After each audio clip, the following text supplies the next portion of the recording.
అదే RTV app వార్తల్ని క్షణాల్లో చదివే అవకాశం ఉంటుంది. ఒక న్యూస్ పేపర్, ఒక టెలివిజన్ ఛానల్ మీ చేతుల్లో ఎప్పుడూ ఉంటాయి.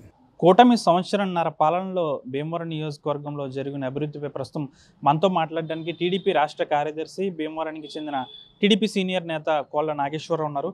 సార్ నమస్తే సార్. ముఖ్యంగా కూటమి ప్రభుత్వం అధికారంలోకి వచ్చి సంవత్సరంన్నర గడుస్తుంది. అయితే భీమవరం నియోజకవర్గంలో జరిగిన అభివృద్ధి ఏంటి సార్? ముందుగా మీ ఆర్టీవీ సిబ్బందికి, మీ ప్రేక్షకులకి ముందు అందరూ నమస్కారం.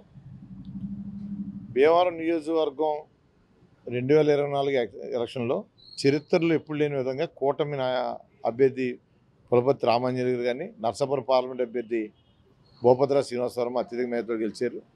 దానిలో భాగంగా మా సొంత గ్రామం అయిన రాయలూరు గ్రామం నర్సాపురం పార్లమెంట్లోనే అత్యధిక మెజార్టీ ఇచ్చిన గ్రామంగా కూడా నిలిచింది. మేము ఏవైతే హామీలు ఇచ్చామో ఆ హామీలు ఒకటి నెరవేర్చుకుంటూ వస్తున్నాం. మేము ముందుగా మీకు చెప్పాల్సింది ఏంటంటే, ఎలక్షన్ ముందర ఎలక్షన్ తర్వాత చూస్తే ప్రజలలో ఉన్న భయం పోయి సామరస్యపూర్వకంగా ఎవరి పని వాళ్ళు చేసుకుంటారు. అదొకటి మనం ఆలోచన చేయాలి. రెండోది, రాష్ట్ర ప్రభుత్వం ఉన్న బడ్జెట్లో ఉన్న ఇబ్బందుల వల్ల తప్ప, ఎందుకంటే కొన్ని పంచాయతీరాజ్ రోడ్లు చేయగలిగాం, గోతులు పూడ్చగలిగాం, అలాగే ప్రభుత్వం నుంచి వచ్చిన సంక్షేమ పథకాలు అన్నీ కూడా సామరస్యంగా పార్టీలకు అతీతంగా అందరికి చేయగలుగుతున్నాం. మేము ఇచ్చిన హామీల్లో మేము కూడా ఒప్పుకోవాల్సింది ఏంటంటే, డంపింగ్ యార్డ్ రోడ్డు మేము హామీ ఇచ్చాం. అలాగే అప్రోచ్ రోడ్లు, యనమూరు డ్రైన్ మీద అప్రోచ్ రోడ్లు ఒకటి అదొకటి కార్యాచరణ రాలేదు. అలాగే భీమవరం పట్టణాన్ని అవుటర్ అంటే కార్పొరేషన్ పరిధిగా తీసుకెళ్ళి కొన్ని గ్రామాలు కలుపుకొని అవుటర్ రింగ్ రోడ్డు కింద తయారు చేసి ఈ భీమవరాన్ని హెడ్ క్వార్టర్గా ఈ కోస్తాలోనే ఒక మంచి టౌన్ కాబట్టి ఇది దాన్ని చేయాలనుకుంటున్నాం. దాని మీద కార్యాచరణ చేస్తున్నాం. ఈ విషయాన్ని చంద్రబాబు నాయుడు గారు, లోకేష్ బాబు గారి దృష్టిలో తెలుగుదేశం పార్టీ తరఫున ఉంది. అలాగే జనసేన ఎమ్మెల్యే గారు కాబట్టి పవన్ కళ్యాణ్ గారి దృష్టిలో ఉంది. భూపతిరాజు శ్రీనివాసవరం గారు కూడా కేంద్రం నుంచి అవుటరింగ్, ఇప్పుడు బైపాస్ రోడ్డు ఉంది, ఎన్నో సంవత్సరాలు సాగిపోయిన బైపాస్ రోడ్డు కూడా ఆయన ఒక డిపిఆర్ కూడా రెడీ అయిపోయింది. అది చాలా లోతట్టు ప్రాంతాల్లో సామాన్య గ్రామాల నుంచి వెళ్తున్నాయి. అది చాలా మంచి కార్యక్రమం అది. అలాగే లోసర్ నుంచి తాడేపల్లిగూడెం వరకు కూడా ఒక కార్యక్రమం చేస్తున్నారు ఆయన రోడ్డు. ఇవన్నీ ఒకటి చేసుకుంటూ వస్తున్నాం. రాబోయే రోజుల్లో భీమవరం నియోజకవర్గాన్ని బట్టి మేము ఒక మంచి స్థానం తీసుకెళ్ళడానికి ప్రయత్నం చేస్తున్నాం. భీమవరం నియోజకవర్గంలో టీడీపీ సైలెంట్ అయిపోయింది అనుకోవచ్చా? సైలెంట్ అయిందని కూడా? తెలుగుదేశం పార్టీ అనేది ఎప్పుడు కూడా సైలెంట్ అవుతూ ఉండదు. నాయకులు చాలా కృతనిశ్చయంతో పనిచేస్తారు. మేము చంద్రబాబు నాయుడు గారు, లోకేష్ గారు, నందమూరి తారక రామారావు గారి తర్వాత మాకు నాయకత్వం చంద్రబాబు నాయుడు గారు, ఇప్పుడు చాలా యాక్టివ్గా లోకేష్ గారు పాల్గొంటున్నారు. మేము ఎప్పుడు కూడా తెలుగుదేశం పార్టీ క్యాడర్ ఎప్పుడు కూడా నాయకులను బట్టి కార్యకర్తలు ఉండరు. చంద్రబాబు నాయుడు గారు ఎవరైతే సూచించారో అతను సమర్థుడు కాదనేది కాదు, కానీ పార్టీ చంద్రబాబు నాయుడు గారు ఎవరైతే సూచిస్తారో వాళ్ళు కూడా ప్రయాణం చేస్తారు. ఇది మేము మొన్న ఎలక్షన్లో కూడా అంజిబాబు గారికి ఏ రకంగా మేము ఎంత సమన్వయం చేసుకుంటూ ఆయన గెలుపు కోసం ఎంత బాగా కృషి చేసాం అనేది మీరు అందరూ చూశారు. తెలుగుదేశం పార్టీ అనేది ఎప్పుడు లేదు. మేము వీరాసం మండలంలో కూడా వైసీపీ ప్రభుత్వంలో ఎక్కడ కూడా రోడ్డు మీద ఎక్కలేని టైంలో అక్కడ జనసేన టీడీపీ పొత్తు పెట్టుకుని అక్కడ ఎంపీపీ జడ్పీటీసీ గెలిచామంటే దాన్ని కూడా మీరు పరిగణలోకి తీసుకోవాలి. అంత బలమైంది తెలుగుదేశం పార్టీ భీమవరం నియోజకవర్గంలో.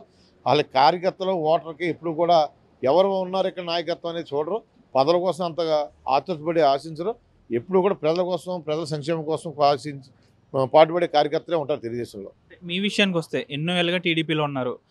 లోకేష్ యువగలం పాదయాత్రలో ఎన్నో కేసులు మీపై ఉన్నాయి. లోకేష్ యువగలం పాదయాత్రలో పరిశీలకుడుగా కూడా పనిచేశారు. సాధారణంగా మొదటి విడతలోనే మీకు నామినేటెడ్ పదవి అనేది వస్తుందని అందరూ ఆశించారు. అంటే నామినేటెడ్ పదవులన్నీ కూడా దాదాపు అయిపోయినట్లుగా తెలుస్తుంది. అంటే మీకు ఎందుకు పదవి రాలేదనుకోవచ్చు? అంటే మీకు అడ్డంకి ఎవరన్నా ఉన్నారనుకోవాలా? తెలుగుదేశం పార్టీ మీరు అనుకున్న ప్రకారం ఉమ్మడి పశ్చిమ గోదావరి జిల్లాలో 15 నియోజకవర్గాల్లో కూడా నేను 2000 ఎప్పుడో 83 నుంచి పార్టీలో ఉన్నాం. 89లో ఫస్ట్ ఓటు వచ్చింది నాకు. 89లో ఫస్ట్ ఓటు వచ్చినప్పుడు బూత్ ఏజెంట్ అని వెళ్ళడం.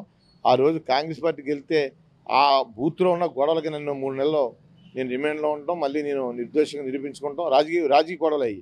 అలాగే రాబోయే రోజులు 94లో కూడా చాలామంది అప్పుడు కొన్ని ఇబ్బందుల వల్ల కాంగ్రెస్లోకి వెళ్ళిపోయినా కానీ మేము తెలుగుదేశానికి ఆ రోజు నరసింహరాజు గారిని వెన్నెంటుండి గెలిపించుకుంటాం. ఇప్పుడు కూడా తెలుగుదేశం లైన్లోనే ఉన్నాం. ఏ ఇబ్బంది లేదు. 2024కి వచ్చేటప్పటికి మేము ఎమ్మెల్యేకి పోటీ చేయాలన్న ఆతృత నాలో ఉంది.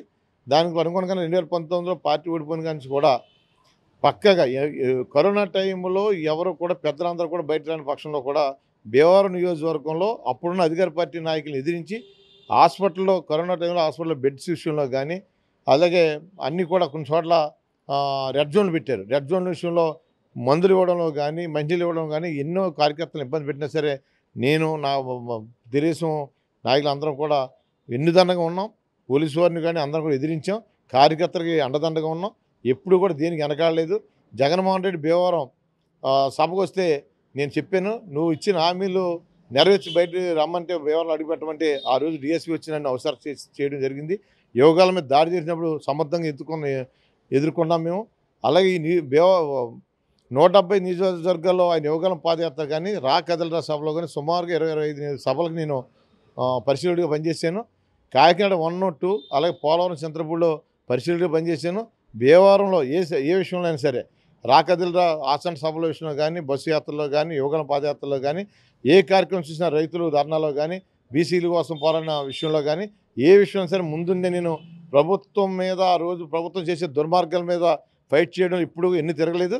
అది చంద్రబాబు నాయుడు గారు తెలుసు. పోలవరం ప్రాజెక్టు సందర్శనని చంద్రబాబు నాయుడు గారు పెట్టిన ప్రతిపక్ష నాయకుడిగా పోలవరం ప్రాజెక్టు సందర్శనకి అక్కడ ప్రత్యేకంగా నిన్న పరిశీలన చేశారు. ఆ రోజు ప్రభుత్వం అక్కడికి వెళ్ళకపోతే మేము ఎన్నో ఇబ్బందులు పడి ఆయన తీసుకెళ్ళగలిగాం. మనం అన్ని కార్యక్రమం చేసాం. ఎప్పుడు కూడా చంద్రబాబు నాయుడు గారు లోకేష్ గారు అన్ని చేసినప్పటికీ పార్టీ మిమ్మల్ని ఎందుకు గుర్తించలేదు అనుకో? అది బోలు సమీకరణలు ఉన్నాయి. ఈ సమీకరణలో భాగంగా నేనైతే అసలు కులం అనేది మేము ఎప్పుడు కూడా తెలుగుదేశం పార్టీగా భీమవరం నియోజక ప్రజలకు ఏం కావాలి, ప్రజల తర్వాత మా పార్టీ కార్యకర్తలకు ఏం చేయాలి, తర్వాత మా అధినాయకుడు చంద్రబాబు నాయుడు గారు లోకేష్ గారు వాళ్ళ మనసు ఎరిగి ఎలా పనిచేయాలనేది నేను చేస్తాను. కానీ ఇక్కడ చిన్న సబ్జెక్ట్ ఏమో జరుగుతుందంటే ఈ ఉమ్మడి పశ్చిమ గోదావరి జిల్లాలో ఈ తూర్పుగోదావరి జిల్లా కూడా ఉమ్మడి తూర్పు కానీ ఉమ్మడి పశ్చిమ గోదావరి జిల్లాలో జనసేన పార్టీ మాకు ఉత్తర భాగంగా బీజేపీ జనసేన తెలుగుదేశం మేము ఈ 3 పార్టీలు కూడా మిత్రధర్మం పాటిస్తూ వెళ్తున్నాం. కానీ మాకు వచ్చి కొంత సమాచారం ఏమొస్తుందంటే కాపు అనే కులస్తుల్ని జనసేన ఉంది కాబట్టి తెలుగుదేశంలో కాపుల్ని దూరం పెడుతున్నారు, పెద్ద అధిష్టానం పట్టించుకోవట్లేదు. నేను చంద్రబాబు నాయుడు గారిని లోకేష్ని కలిసినప్పుడు నన్ను చాలా ఆప్యాయతగా చాలా గౌరవంగా నాకు ఏదో బాధ్యత తప్పిస్తున్నారో నేను పార్టీకి పనిచేస్తాను.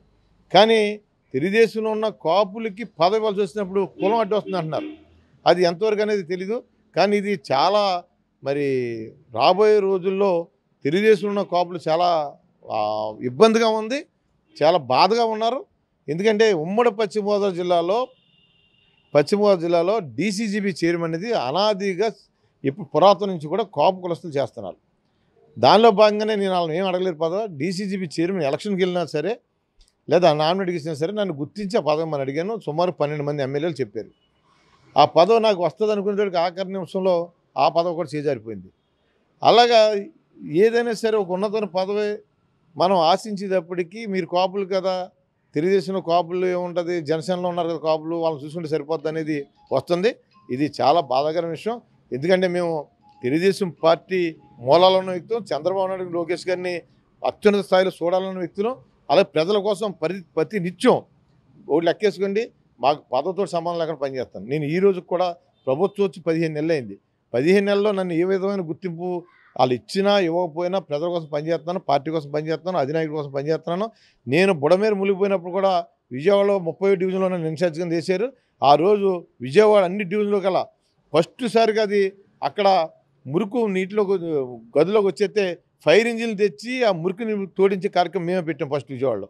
అటువంటి బాగా చేసి వచ్చి నన్ను అభినందించారు కూడా. అక్కడ ఇన్ని కార్యక్రమాలు చేస్తున్నాం. కానీ మేము చాలా మానసికంగా కాపులు ఈ ఉమ్మడి పశ్చిమ గోదావరి ఉమ్మడి తూర్పుగోదావరి జిల్లాలో బాధపడేది ఏంటంటే కాపు అనేది పదవి ఇవ్వాల్సి వచ్చినప్పుడు తెలుగుదేశం ప్రభుత్వంలో పదవి ఇవ్వాల్సి వచ్చినప్పుడు వాళ్ళు కాపు కదా, కాపు అనేటప్పటికీ జనసేన ఉంది కదా అని అంటున్నారు అనేది మాకు వస్తున్న సమాచారం. దానికి వేరే వాళ్ళు కూడా కొంతమంది ఇంచుమించు 27% ఓటింగ్ ఉన్న కాపులు పరిస్థితి ఏంటనేది మాకు తెలుగుదేశం పార్టీలో చాలా ఏమయంగా ఉంది. ఇది చాలా బాధగా ఉంది. మరి అధినాయకుడు ఎప్పుడైనా మమ్మల్ని పిలిచి మాట్లాడతారేమో చూస్తున్నాం. మాట్లాడితే మరి ఉన్న విషయం చెబుతాం. అయినా సరే వాళ్ళు గుర్తించకపోయినా ప్రజల కోసం, పార్టీ కోసం, చంద్రబాబు లోకేష్ కోసం మేము పనిచేస్తూనే ఉంటాం. అంటే చివరిగా కోళ్ల నాగేశ్వరరావుని ఎమ్మెల్సీగా చూసే అవకాశం ఏమైనా ఉందంటారా? నేను భీమవరం నియోజకవర్గంలో అసలే నాయకత్వమే ఇలా అవతల అధికార పార్టీకి భయపడే టైంలో నేను ధైర్యంగా భీమవరం నియోజకవర్గం నుంచి తెలుగుదేశం పార్టీ తరఫున సీట్ అడిగిన వ్యక్తిని నేను. నంద్యాలలో 1-to-1 లోకేష్ బాబు గారితో కూర్చున్నప్పుడు నేను మీకు ఏ రకంగా ఉంటే ఆ రకంగా ఉంటాను, మీ టీంలో నన్ను భీమవరం ఎమ్మెల్యే సీట్ ఇవ్వండి, నేను గెలిచి వస్తాను, నేను అవతలి అభ్యర్థి అప్పుడున్న ఎమ్మెల్యే ఆయన 5,000 ఇచ్చినా సరే దానికి నేను సగం ఇచ్చినా సరే నేను ప్రజాస్వామ్యంగా గెలిచి భీమవరం సీట్ నేను గెలిపించుకొస్తానని అడిగిన వ్యక్తిని. కానీ అప్పుడున్న తర్వాత పవన్ కళ్యాణ్ గారు ఇక్కడ సీటు వస్తారంటాం, మళ్ళీ జనసేనకి కేటాయించడంతో మన కూటమి ధర్మం ప్రకారంగా అంతమంది అంజుబాబు గారు కూడా మన తెలుగుదేశం పార్టీలో ఉన్న వ్యక్తే కాబట్టి ఆయన గౌరవంగా మేమందరం కూడా చాలా ఆయన నాయకత్వానికి మద్దతు ఇచ్చి మేము ఎదురు తీసుకెళ్ళాం. అటువంటి వ్యక్తిని ఎమ్మెల్సీ పెద్ద గొప్ప ఉంది, ఎమ్మెల్యేకి పోటీ చేస్తున్న వ్యక్తిని ఎమ్మెల్సీ పెద్ద వ్యక్తి ఉంది. పార్టీ ఆలోచన చేయాలి, మనం కదా ఆయన్ని ఆలోచన చేసినప్పుడు ఆ పార్టీ ఆలోచన ప్రకారంగా మనం ఎదురుకెళ్తాం, ప్రజలకు సేవ చేస్తాం, పార్టీకి సేవ చేస్తాం.